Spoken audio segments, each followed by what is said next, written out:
Oh, I don't think anyone was surprised by Jordan Poole's performance tonight, but what did you think of just the young guy's composure on such a big stage? Yeah, I mean, he was great.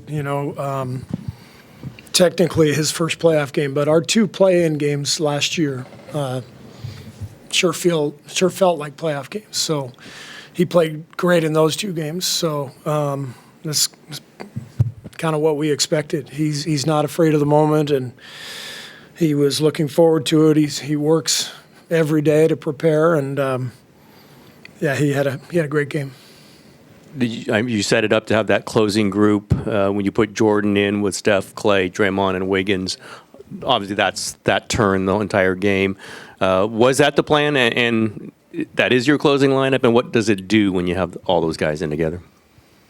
Well, I think you get a lot of floor spacing. You get 2 playmakers with Steph and Jordan, and you get Draymond at the 5 where he's most effective, and so he can do his thing in terms of DHOs and being a great screener, diving into the pocket, catching the ball, playmaking himself. So it's a good lineup. It's kind of what we've always done here, depending on personnel, but going to Draymond at the 5 and trying to spread the floor. So it's fun to see it. I think it's the first time we've been able to get to that lineup all year. I may be wrong, but we haven't done it often, that's for sure, because of injuries. Steve, the defense on Jokic with Draymond and Kevon and even Steph helping out and others, how important was that, and how much did you like that effort? Yeah, I mean, he's such a phenomenal player. You have to just be as solid as possible. I thought we, for the most part, took away the back cuts. He's such a brilliant passer. When you play these guys, you've got to take something away. If he's dicing you up, with back cuts, and he's getting to the foul line, he's making threes, he's impossible to guard. So I think, you look at his numbers, 25, 10, and 6. I mean, he's the MVP for a reason. Brilliant player. But we did our best on him, and we know he's coming back for game 2, and it's going to be a lot harder. He only had 2 free throw attempts. What's the key to your guys defending him physically, but they didn't foul him tonight? Yeah, I mean, Loon and Draymond are great post defenders. They understand how to guard without fouling. Belly did a good job on him. A few possessions. He knows him well. We had a couple guys on him as well. Andre, Otto, everybody who was out there, I think, understood the value of doing your best without fouling, and then the guards, not getting beat on back cuts, and so we did a good job of that, and that's got to continue. Not starting Steph, was that similar to with Clay before, that you didn't want the long break in between? Yes. Yeah. And then how hard is it going to be to get Jordan Poole out of that starting lineup? Yeah, and we'll cross that bridge when we come to it. Steve, how did Steph come out in terms of, he played 22 minutes, I believe it was. Yeah. Any issues at all?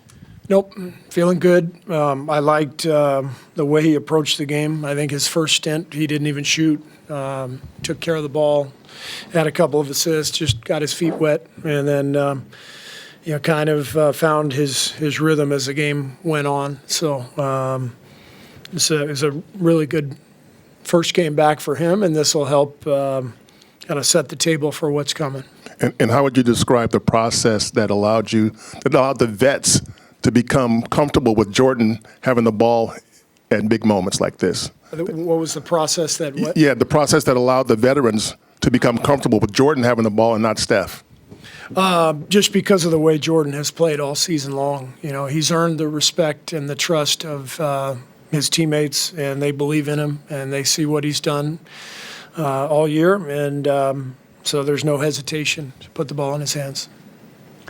Steve, following up on your note about Jordan and the playing games, did you consider those as kind of turning points that gave you comfort he would be ready for the big stage, or were those moments even earlier? How do you look at that overall?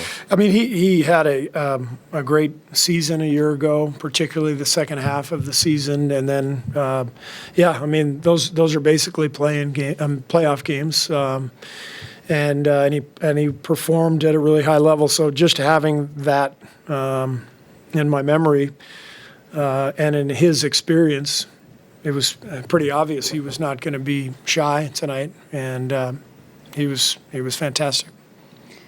Was 22 minutes about what you expected for Steph? Was 22 minutes about what you expected for Steph tonight?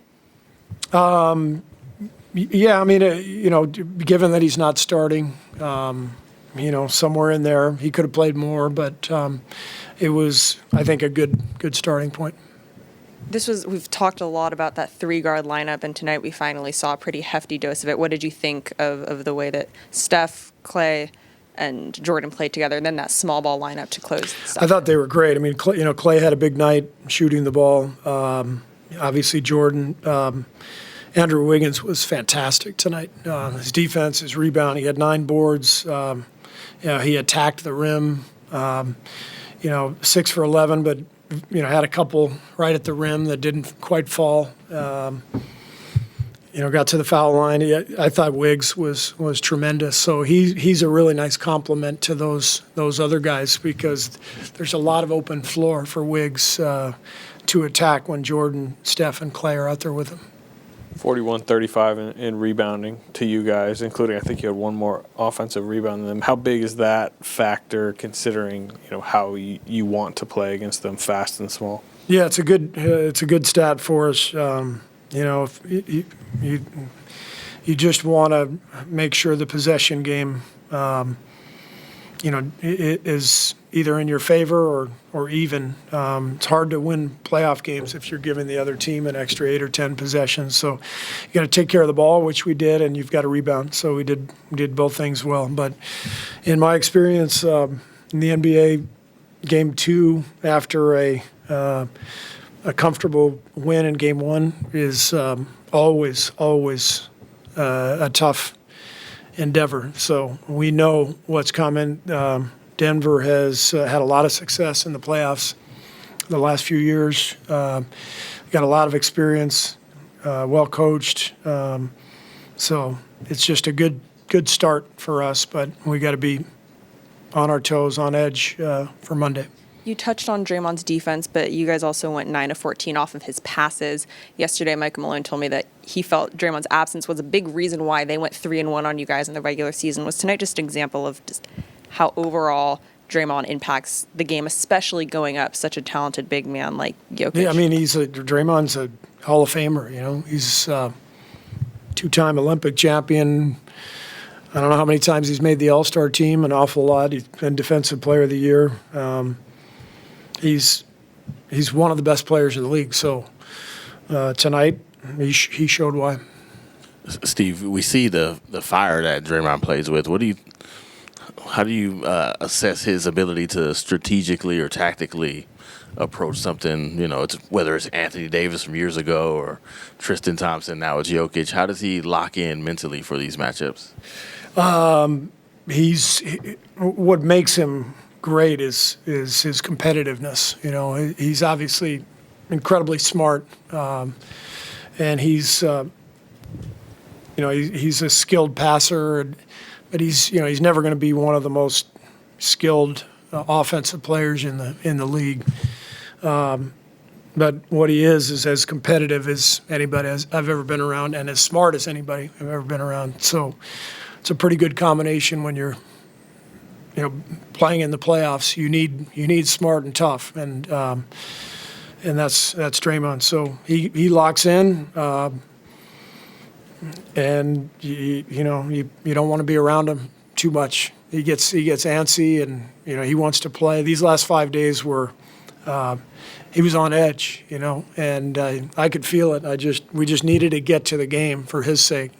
He bounced into the gym today for our walkthrough, and all energy, all smiles, like it was finally game day. And that's what Draymond lives for. Jordan Poole, he's just shooting something like 43% from three the last month and a half on like the highest volume in the league. Rookie year, he's 28% from three. Last year, he's even low 30s. Did you see something like this coming? I mean, he's always had a good free throw stroke, but I mean, basically, he's shooting Steph Curry levels the last month and a half. Well, you watch him work, and you see the skill set, you see the ability to shoot on and off the ball. His first 2 years in practice, he'd light it up, and then the first year especially, the game would start, and he'd just be in a rush, and it's just typical, inexperience, and that's why it takes a couple of years for young guys to get the game to slow down, and so I'm not really that surprised at this streak. He's a great shooter. Free throw shooting is always a great indicator that if you're a great free throw shooter, you're generally a great shooter. And so for him, it's just been a matter of the game coming more easily to him from a speed standpoint. And so it's not surprising. Steve, you already mentioned Game 2 is a big step up in terms of intensity. Do you expect Steph Curry to still kind of, do you want to be cautious with him, or are you now emboldened to take the governor off of him as soon as possible, or were you happy enough with tonight's results where you'd be comfortable bringing him off the bench again in Game 2 just to be cautious? I didn't know that Steph had a governor. I haven't. Well, that's you and the medical staff. Steph is Steph. He's done this a million times. It's so whatever the training staff says, we'll adapt accordingly. But I don't have to tell him anything and hey, take it easy. I don't even talk to him about that. He's Steph Curry, so he's gonna do his thing. Great. Thanks.